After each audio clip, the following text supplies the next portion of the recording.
আসলে আল্লাহ রাসূল সাল্লাল্লাহু আলাইহি ওয়াসাল্লাম অনেক ছোট আমলের ব্যাপারে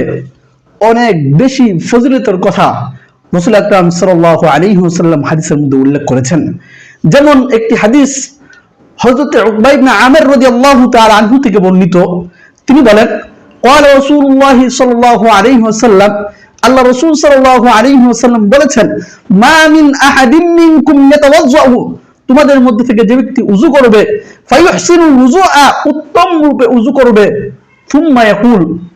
ওযু করে শেষ করে তারপর বলবে,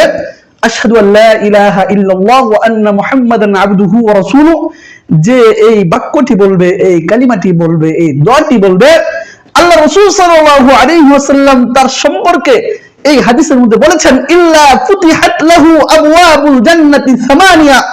আল্লাহ পাক রব্বুল আলামিন তার জন্য জান্নাতের 8টি দরজা খুলে দিবেন। তাহলে এবার চিন্তা করুন কি পরিমাণ ফজিলত। রাসূল আকরাম সাল্লাল্লাহু আলাইহি ওয়াসাল্লাম আরো বলেছেন, ফায়াদখুলু মিন আইহা শাআ, সে ওই যে আল্লাহ পাক রব্বুল আলামিন যে জান্নাতের 8টি দরজা খুলে দিবেন, এই 8টি দরজার মধ্যে থেকে সে যেই দরজা দিয়ে ইচ্ছা সেই দরজা দিয়ে জান্নাতে প্রবেশ করতে পারবে। তো আল্লাহ পাক রব্বুল আলামিন আমাদের সকলকে, আমরা যেন সকলে ওযু শেষ করে এই দোয়াটি পড়তে পারি, আশহাদু আল্লা ইলাহা ইল্লাল্লাহু ওয়া আন্না মুহাম্মাদান আবদুহু ওয়া রাসূলুহু। আল্লাহ পাক রব্বুল আলামিন আমাদের